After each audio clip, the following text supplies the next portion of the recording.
Nice. Got some big fish. Are you kidding me? Oh my God! This big mama came out. This is the biggest fish I've ever killed bow fishing. Sun's out. Buff's out, baby. Good job. What a night. Right there in the rock. Wait, there's a big one. Nice shot, Kaler. Get him, Smitty. Doubled up, baby. Hey!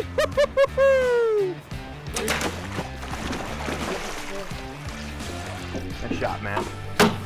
There we go. We got two of them now. He's a good gator. He's a monster. That's a good gator. Oh, he came from a long ways. Wait, that was awesome. Wow. How cool is that? Wow. Love bow fishing. Come here. Time for a free boat ride in the AMS boat. Hey. Yeah, baby. That's right. Welcome back, man. Yeah. Bowfishing Buzz, presented by AMS Bowfishing and Megamouth Bowfishing as well. That's right, man. Schmitty, episode 52. 52. Yep. And like I said, a little slow right now. That's why we're doing one every month right now until April or something like that. Things start rolling a little bit. Once you start rolling, shooting some fish. So welcome back. Yep. We have had I've been gone, I think, more over the last 3 weeks. I've been gone more than I've been here at the shop. If you guys are listening to this, my headset just fell off my massive noggin. Yeah. There we go. There we go. We're all good. It was just like I'm sitting here all of a sudden just But yeah, we've been busy. We just got back from ATA. Yeah. I was on an ice fishing trip, but we're all kind of settled back in here at least for 2 days, and then you and I are leaving again, going out doing some fishing. And remember, our video podcast will be on our YouTube channel, and then I'll also upload them to Carbon TV. Yep. And for those of all you watching that aren't watching, Schmitty is over here sporting the AMS Leather Patch Gray beanie. Yes, I am. And, it's not cold in the AMS shop. We've got it heated and everything. Matt, you want to tell everyone why in the world am I wearing this beanie hat? Absolutely. We are running a 1 week special, Schmitty. 1 week. This special is going to go till Sunday. Yep. Okay. January 22nd. 22nd. All right. Starts as soon as you hear this podcast. Yes. This evening, Monday afternoon. Yep. All right. January 16th. All premium leather patches. Oh, boy. On these beanies and palm hats. Yeah. Beanies, 50% off right now. Wee. $10. Oh, my gosh. Okay. Jackpot. Those beautiful palms over there. So all you bow fishermen that got that bow fisher lady out there, these palms, we got them in blue, burgundy, and black. Yes, we do. Gray. $12.50 for those leather patch palm hats over there. That's crazy. That's crazy. The palm hats are cool in and of themselves. And since my headset has already fallen off, I'm just going to show a highlight of the beanie hats that we have. You're going to show them the insides? It's that fleece lined. That's right. Matt and I have one. I don't know about you, but I wear mine when I got mine here, I don't know, year ago. I wear it ice fishing because it's crazy warm. Schmitty. So those on the video podcast, you can see that fleece on there. It's just awesome. beautiful. Yep. Beautiful. I have mine packed already for our ice fishing trip. Do you really? Because Schmitty and I are leaving tomorrow night for our northern Minnesota ice fishing trip. Yes, we are. A couple other people. We got Timmy Boy. Yep. We got Bobber from the shop. And Bobber from the shop is going to be joining us. That'll so, be fun. We're going to have a good time. Yeah, absolutely. So, some burbot. Oh, if I can catch a burbot. We're going to just do a whole podcast. I bet you would sooner catch a 30-inch burbot versus a 30-inch walleye. I'll take a 15-inch burbot over a 30-inch walleye. I'm just you caught one 2 years ago, and just seeing that fish and the print on it, and I've kind of been a little bit weirdly obsessed with them ever since. Yep, they're so cool, and I've never caught one. I've never caught one, but for a lot of those that don't know what a burbot is, there's several names out there. They got eel pout, lawyers. There's like 30 names. Yeah. They're actually like a freshwater cod. Yeah. There's no bones in these fish. And they have some amazing patterns like leopard. Leopardish lake. Yeah. And because they don't have any bones in them, they're really hard to handle and land up in an ice hole. They can a 20-inch fish can curl itself right around in an 8-inch ice hole. Yeah. They're kind of goofy. But But make sure to. Amazing to eat. We deep fried that one that I caught there, and they were amazing. I know we caught them years ago and really didn't think much of them and just threw them right back in. But They're the freshwater cod. Their fillets are just as white as can be, firm, flaky. Yet, I mean, it was amazing. Yeah. Yep. Bourbon. Yeah. Oh man, don't even get me started. But to go along with that ice fishing thing, I think I could speak for this too, Matt. We've got this beanie and palm hat special running right now. You guys are going to want to be listening to future podcasts because maybe we'll have a special Absolutely. on a future one. Maybe not. Absolutely. But maybe the only way you're going to find out about it is listening to it on the podcast, and all of a sudden you'll go to the website and boom, something will be on sale. Right. You never know. You So know, you can go never to know about it. Right. So you can go to the website and order them there, or you can call the AMS shop. Yep. Absolutely. Give Wendy or Alyssa a call down there, and they'll Yeah. be glad to take your order. Tell them how much you love enjoying the podcast. That's right. Yeah. Schmitty, but we're not done there because we've got another special Okay. on the AMS flannels. Oh. All right. time Limited of supply left, so I'm not sure what we have left down there, but there's limited supply right now. But the AMS flannels, long sleeve, awesome looking shirts, $20. Oh my! You can't find a flannel like that anywhere. No. And these are not just any flannel. They're Land's End flannels Right. that we get. We embroider them. They're long. They're soft. They're soft. I love wearing them this time of year. Really, the Absolutely. beanies and the flannel will keep you warm in this cold January weather. Yep. Especially here right now, it's raining. Oh, it's just terrible out. Raining. Just disgusting out. It's January 15th I know. or 16th, and it's raining. I know. Yes. Yeah. It's Got kind of snow on the ground. We got ice. We got rain. My driveway is like ice skating. Oh rink. yeah. Yep. I just floated down it in the truck Yeah. this morning. It's terrible. Yeah. All right, so don't check those out. Those specials are pretty awesome. Yeah. But let's move on to some bow fishing news here, Schmitty. Yep. We've just got a couple of some of the bigger tournaments that are already starting to get out there with the dates. So remember, the AMS Big 20 is going to be this June 3rd and 4th, Schmitty. 4th. Yep. Absolutely. I'm actually, Matt, I looked forward to it before, but how smooth last year went having it here at the shop. I'm genuinely looking forward to that weekend. Yeah. You'd think, oh, it's a weekend you got to work instead of going and enjoying yourself. Well, yeah, it is, but I actually enjoy seeing everyone and working with everybody here, especially with how smooth and efficient we've gotten with it over the last couple of years. That's always really cool. So AMS Big 20, June 3rd and 4th. The BAA Worlds in Michigan. Michigan on May 20th. Right. Is that tournament. So that's interesting. Up in Michigan. This is, well, they vote on it every year. Yep. And they changed it a couple years ago where one year you would vote for northern states. Yep. Next year you would vote for southern states. Where it puts in bids for those. So, Yep. so this year Michigan won. Do you like the that voting. format, Matt, that it goes north and south somewhat? Or does that not really affect you at all? Would you not care if it was in? I think it's kind of nice because it gives somebody that might not want to travel, that, for example, right. from Wisconsin here all the way down to Louisiana. Right. Or vice And versa. vice versa. Maybe somebody down in Louisiana doesn't want to drive all the way up to Prairie du Chien Yep. and shoot the Mississippi River. Yep. So I think it's a kind of a neat deal. That is kind of a neat concept that they split that up. Yeah. You know, and then, you get someone that loves shooting it, and then Right. if they shoot it every year, well, then cool. They're going to get to go all over the place and go on different bodies of water in different states and learn different bodies of water. I think it's a neat idea. Yeah. I agree. Now, the only way that wouldn't work is if, say, for example, one year it was supposed to be for the northern states and nobody from the northern states put a bid in, then it opens up to teams in the south. Okay. Gotcha. Yep. Makes sense. Yep. And then also the Bass Pro US Open is going to be April 29th out of Nashville this year. Nashville. Okay. More news to come of bodies of water. Okay. Gotcha. Stuff like that. Yep. But they just got the dates out there right now. Gotcha. That was the one that we went, and it was in May of last year, was it? Yeah. Or was it late April? That was when it was in Missouri. Yeah. Yep. Yeah. So this year it's in Nashville. Okay, gotcha. To go along with the dates we have here, March 4th is the BAA spring meeting, also in Nashville. That's right.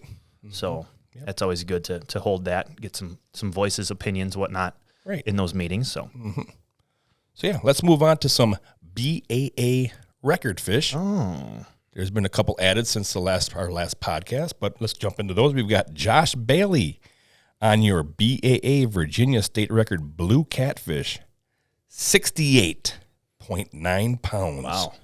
That's a big one. that's a big one. Congrats to Josh there. bet. That's cool. Very cool. Congrats to James Yerolam, I'm thinking. Yerolam. On your BAA Georgia State record Bowfin weighing 15.36 pounds. Nice shooting, James. Next, we've got Brody Smith on his BAA Youth Virginia State record blue catfish. Oh, yeah. 36.6 pounds. Congratulations, young man. Yep. And I say it every podcast, I think, Matt, but seeing these youth records is just, it's amazing. It's cool. It's awesome. And talking to Dale Schofield this past week, he agreed with me 100%. The most important generation in the sport of bow fishing is the next generation to keep the sport growing. Congrats to Kyle Gudorf on his BAA World and Kentucky State record smallmouth red horse, weighing 3 pounds. Yeah. Nice shooting, Kyle. Nice job. Next, we've got Audrey Bowles on your BAA Youth Maryland State record goldfish, 3 pounds. Wow, nice. Braden Lee, congrats. BAA Youth World Record white catfish shot in North Carolina weighing 4 pounds. Braden's got a youth world record. Nice shooting. Youth world record. Congratulations. Cool. Next, we've got Jamie Carroll on your BAA South Carolina State record Atlantic Stingray, 2.8 pounds, and Sheep's Head, 5.8 pounds. Nice. He popped out 2 records right there. That's amazing. Yep. That's awesome.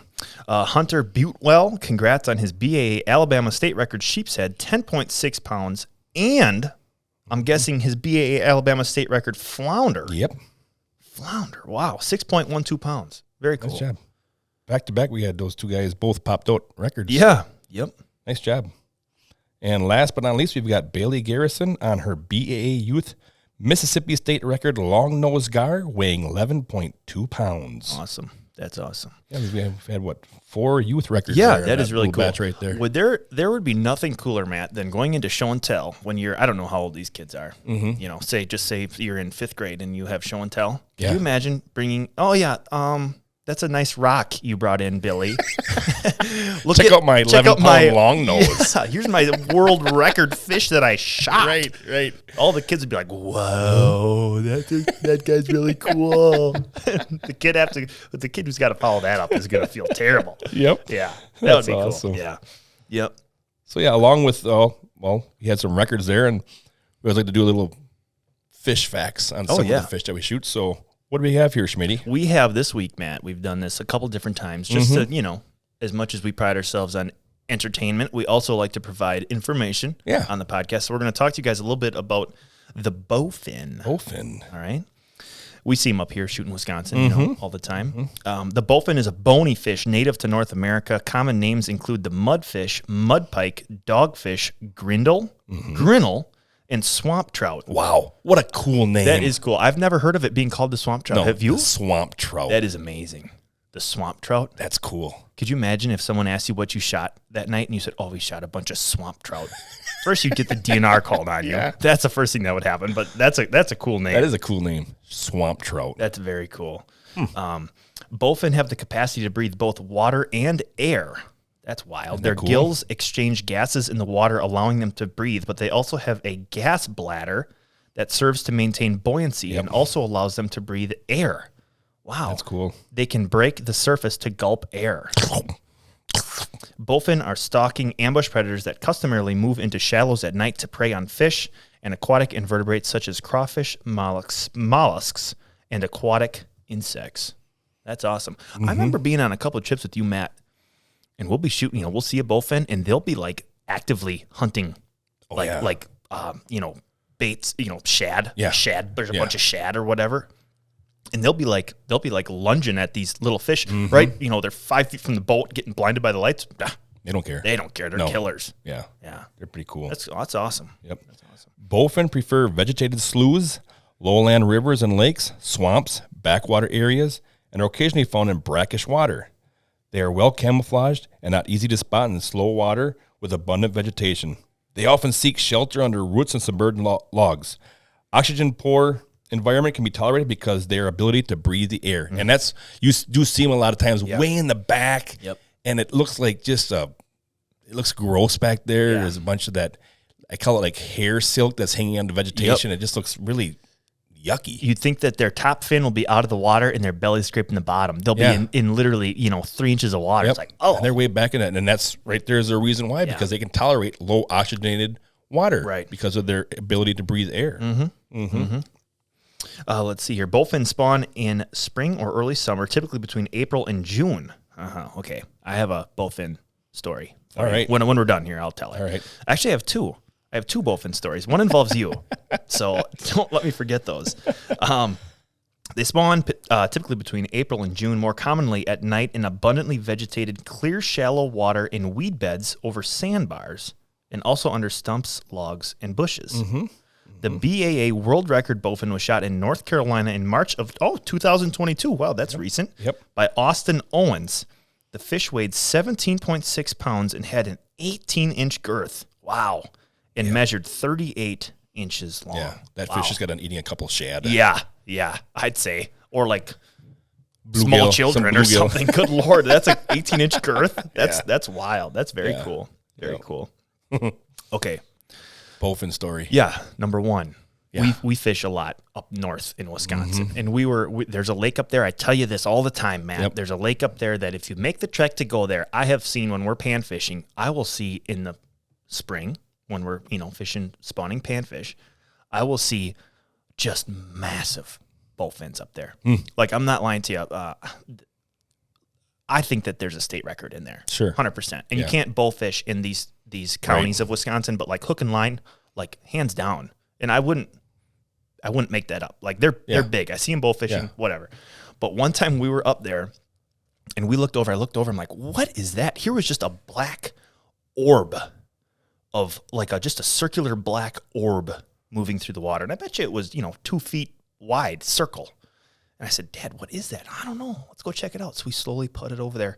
Here it was, I'm guessing the female or the male. I'm not sure who protects what.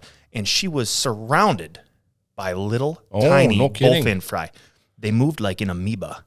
Wherever she would move, they would move. Like you could barely see her. Huh. I'm not sure if that's common. I'm not sure if you've ever seen that bowfishing. I've seen those balls of bullheads. Oh, yeah. In the middle of this ball was a bowfin. Right, but you never see the adults. You just see a little ball of bullheads or something that's swimming around. Yeah. That's crazy that they're swimming alongside of them like that. And I don't know. I know like bluegills, the male guards the bed. Yeah. So I don't know if it's the male bowfin protecting I wouldn't doubt the it. fry. Probably. But I remember we were over there like, oh, it's a bunch of little black fry. That's crazy. We looked down there. Oh my God, there's an adult with them. Huh. And they actually, we just kind of floated around and it seemed like they used our boat.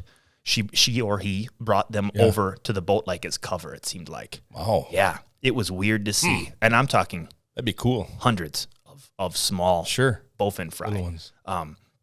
Okay, story number two. The first time that you invited me, Matt, I had just started working at AMS. And the first time you invited me to go shoot fish. Yep. It was you, me, and Tim. I was eating at Nuts Deep with my family when you sent me a text, and your exact text read, "Can you smell the smell that's in the air?" And I texted you back. I'm like, "What are you talking about?" And you said, "It smells like dead fish. You want to go shoot fish tonight?" I'll never forget that. Oh man, like I'll remember that. I'll remember that forever. But we went out that night, and I swear to God, we saw an albino bowfin. We did. Or dogfish. Yeah. Yep. We missed it. We missed it a couple times. We like chased it for a while, right? And it was pearl white and the wildest thing I've ever seen in my life. And I've obviously never seen one since. Yep. And you know where we were? Once again, we were way back at the end of a slough, and the water looked like crap. Yep. Yep. I think we ended up losing that fish. We couldn't chase anymore because it got up into some stuff that we're like, well, couldn't see it in there anymore. Good luck. Yeah. But yeah, those are my two bowfin stories. Cool. So I like it when you shoot the bowfin and they're in their colors. Yes, that green. Where their bottom fins are in that green. Mm-hmm. And the peacock eye on their tail is all inflamed, really big and bright. They've got that big black circle back there. Yeah. Call it a peacock eye. Peacock eye. Okay, gotcha. Did you ever remember when the peacock feathers out his fan like it that? looks like eyeballs. Yeah. To scare off predators and whatnot. Mm-hmm. Yeah, that's cool. That's very cool. They're a unique fish, and I think that's something that might go. All these fish that we're shooting, they're invasive fish. They're not great for the fish, but they're still a very cool species of fish to target. Right. People sometimes I don't think give carp and bowfin and gar the credit. They're an advanced species that are actually very fascinating to learn more about. And that's why I always like to have these little facts on them after we shoot them. Yeah. Some people might not have known that they can breathe, underwater and air. Yep. Yeah, very cool. Yeah. Yep. So with that, Schmitty, we'll move into the 2023 ATA show, which was held this past weekend down in Indianapolis. Yep. What's your take? The ATA show is the Archery Trade Association show. Yep. For everybody that might not know that. It's largest archery show in North America. Yep. Yeah. Yep. And it's not a consumer show. You can't, walk in because you're a big archery fan. You have to be a dealer. You have to sell you have to sell the product, and then all the manufacturers go down there and show off their stuff. And a couple of years ago, I know when the first time I went, it was big for like new product. These archery companies were showing off their new flagship bows, and that's where they would release them, is at the ATA show. Yeah. And now they're not really doing that. They're releasing them in the fall or whatever. But it's still a cool show. We were down there. Show was what, Wednesday, Thursday, Friday? Yep. Traffic, there was just not as many people down there. I didn't think so either. I, as always, love talking to our dealers that stop by the booth. But yeah, it just seemed like the foot traffic of the whole show. There were some big names that were not in attendance this year at the show period. So yeah, a little not it as just seems like it's lacking that the wow factor. Yeah, the excitement. You don't have. I remember years ago when I went, you had all the hunting celebrities walking all over the place, signing autographs. My first time there I was starstruck. Right. Yeah. Yeah. You don't have any of that anymore. It's kind of mellowed out a little bit. Yeah, it has. And I miss the excitement about the whole show. Right. Because it's a great show. Yeah. You know? Oh yeah. And I love going there and setting up, anticipating what's going to happen on the show floor when it opens up. Yep. You know. And it just it seems like it lost that excitement. Popular people aren't around. They're not signing autographs anymore. They're not going there. Yeah. No, I agree 100%. Yeah. Just for reference, that first year down there, and just for everybody at home to understand this, like when I'm not working or hunting or fishing, I'm watching videos on hunting and bowfishing and fishing. And to also talk about that, Derek, you were in high school yet. I was a senior in high school. You were a senior in high school. Yeah. Yeah. Junior, senior, somewhere in there. I can't remember. I don't remember. So I was what am I, 25, 7 years? 18. So senior, probably a senior in high school. I remember that first year I met Lee and Tiffany, Jim Shockey, Jason Aldean, Luke Bryan, Bill Winke, Tim Wells stopped by the booth. And I'm sure many more that I'm just forgetting. And I don't know if I saw, maybe Lee and Tiffany were down there, but otherwise all those names were not at the show this year. I remember, was it your second year when I had T-Bone come over? Yes. That might have been my first year. Yeah, there was T-Bone as well. Yeah. Michael Waddell, Nick Munt, the whole deal. I got to meet them all. And you want to... that was funny. You want to tell it? You probably remember it better than I remember it. So Bone Collector is what I think of with all those guys. They had that TV show, and when I was growing up, they had a show called Realtree Road Trips. Yep. Oh my! And because of I don't know, we didn't have cable when I was young, so it would be like on I don't know some local channel like at 4 a.m. on Saturdays. I'd wake up with Dad, and we'd watch Realtree Road Trips episode, and it was Waddell and T-Bone. Yeah. And Munt Munt was on there, so you grow up just idolizing these guys. You know, you love to hunt, and these guys do it as a job, and they're so personable. All of them are so relatable. They're amazing at what they do. Yeah. And Matt knew T-Bone, and you had him come in the booth, and he called me by my first name. Yeah. I look over, and first I get the star-struck look of T-Bone's 5 feet from me. And then he goes, "Hey, Derek, how's it going?" Yeah. Oh, jeez. I'm surprised I didn't tip right over, right in the booth there. Oh, yeah. All kinds of that stuff. Yeah, Very cool memories. Yeah. That's cool. Yep. And then they also have the Badlands Film Festival, which is always cool to go watch some of the films that people submit and to be played there at the theater. And there's about, I don't know, maybe 1,000 people that attend that. Yep, it's a at cool those deal. theaters. Yep, at the old National Theater, I think it was called. They always down have it there. at pretty cool locations. Yeah. I know in Nashville, it's really or Louisville is a really cool old theater style like. Yep.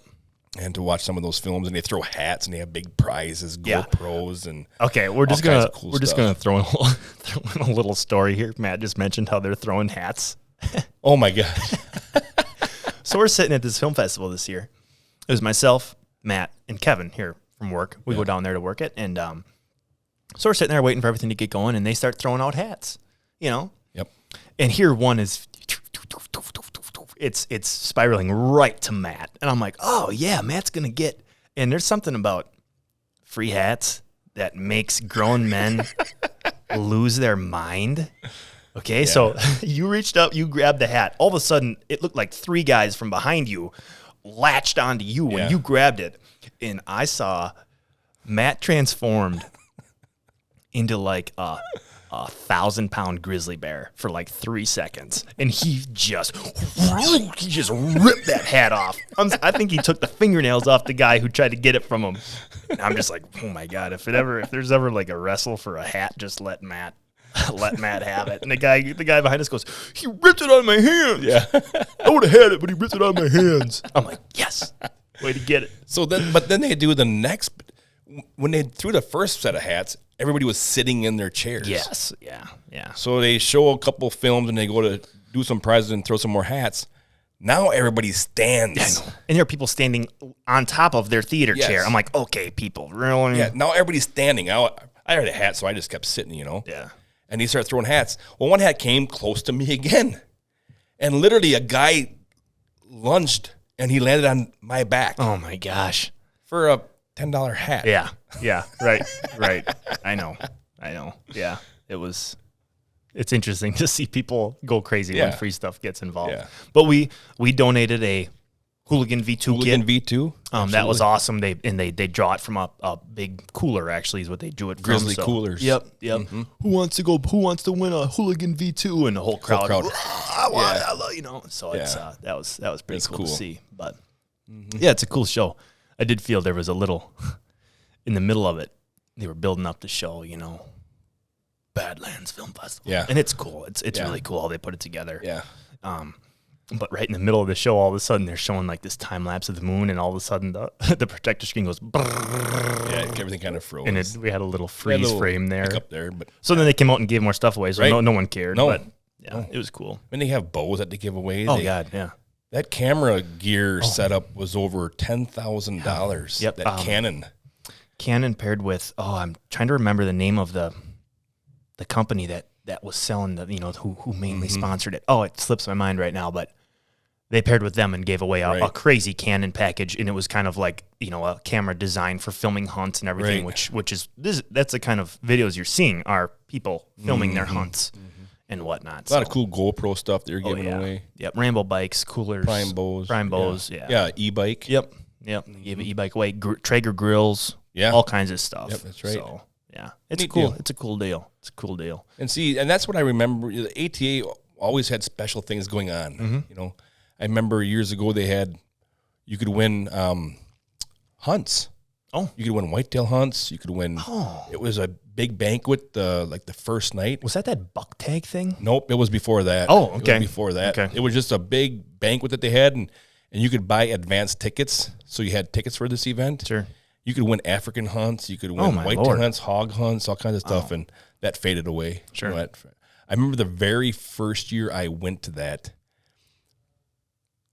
and this was when Chris Brackett first came out with the aerial silvers videos. I think that aired on a show that he used to have called Arrow Affliction, I think is the name of that show. No, I think it was actually before he even got into that. Oh my gosh. So we're talking a while ago. Yeah. Okay. And I remember he was up on stage talking about, bowfishing and aerial video was just going so crazy back then at that time. Right. Mm-hmm. Yeah, that's cool. Yep. That's very cool. But yeah, the film festival is always very cool to see. And the show in general is still cool. It just seems like I don't know, it's just lacking a little bit of its luster here the last couple of years, which, it was canceled during COVID, and that's a tough deal to reorganize. Right. There's a lot of people there. So. Right. And maybe to get that interest back, maybe think about maybe doing it every other year. Right. Give companies another year to develop a new product, Right. Yeah. Mm-hmm. Yeah. So yeah. But I talked a lot of my buddies were there, and hopefully we've got some stuff in the works for this upcoming year for some trips. Yeah. That we have planned. I know I talked to Billy Lawson was there. Yeah. Who we go down and do our gator hunts with in Florida. Yep. And we sat down and talked a little bit about possibilities for something kind of cool this year. Ooh. We'll see if we'll go or not. Yeah. A lot different than alligators, but yeah. Mm-hmm. Yeah. Then, of course, Dennis Redden came up and joined us, my good buddy. Oh, yeah, that was cool. Good to see Dennis again. Mm-hmm. Good to see Dennis again. He came up with us for a couple days and helped us at the booth and everything. Yeah. Yeah. I just want to tell everybody how efficient we are as a team. Oh, yeah. Toot the horn. Heck yeah. Beep, beep, beep. So on the last day, the show goes from 8:30 in the morning until 4 in the afternoon. Yep. All right. We have a 10 by 20 booth. Yep. And we've got a nice backdrop. Oh, yeah. And we've got all our products. And we got a little rack there. And we got the whole flooring system. 2 tables. We've got the flooring system and everything. Yep. So the show goes till 4 o'clock, and it's no fun getting out of these places. No, we're God. downtown Indy. Yeah. Right next to, what is that, Lucas Oil Stadium. Yeah, where the right Colts there. play. Where the Colts play, we're right there. The loading docks down there absolutely honk. Yeah, I don't Getting know in and how out of that's. I don't know how that hasn't been improved. Right. Years ago, we would have to go to the loading to the marshaling yard Yeah, at noon to get in line Yeah. to get able to get up there. and that's you. You weren't even guaranteed to be there by 4, even if you got there Right, at noon. right. Yeah. Yeah. Mhm. So what we've done now is we take everything. We don't take a trailer anymore. We put everything right in the box of the truck. Yeah, we stuff In the back Schmitty in seat. the back seat so he doesn't have any room. Yeah. Yep. And the last day, I go and park in a parking lot as close as I can to where we can get out without having to go to the marshaling yard. Yeah. 100 yards maybe. Yeah. From the Right. building. Yeah. Mm-hmm. By the way, I spent $100 in parking Oh God. Don't even. for 4 days. Yeah. And what you get to, like, of the, say there's 10 ramps, you'll get to use one because all the other ones are too short. They're too short. They're for too a small. Yeah. F-250. Yeah. Yeah. Mm-hmm. Yep. It's crazy. But so the show went to 4 o'clock. We were on the road at 20 after 4. Yeah. Yeah. Yeah.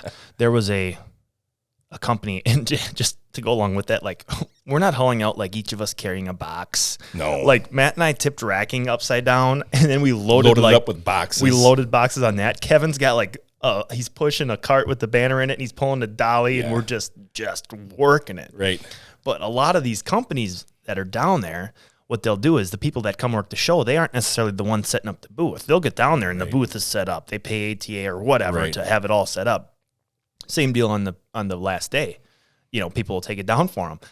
The people across the way from us, They had blinds. they had blinds there. Yep. So we're sitting there and we just got into like a mode of like, We didn't even talk to each other. We just got into no, we just did our thing. no and- communication. We all knew what we had to do. Right. And like there was like a group of 6 or 8 of them, and they like a couple times I'd glance over at them and they were looking at us like we were like Probably wild thought- animals.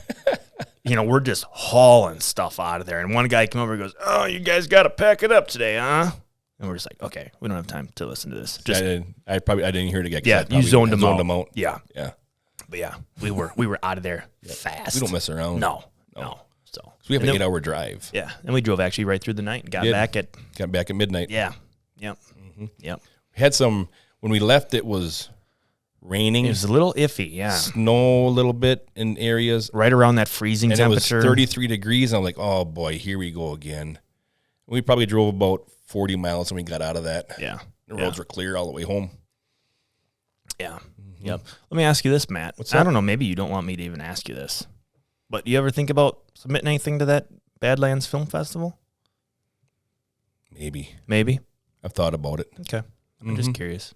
I'm just curious. They have to pick your film though. So Right. I There don't could have know. been 100 submissions, and then it whittles it down to the Right. top 10. I don't know if I am as dramatic as some of the films that they make. Those, I don't know if I'm that cinematic Right. on what I do Sure. Yeah. on the video editing part of it. Sure. I don't know if I'm that dramatic. Yeah. Yeah.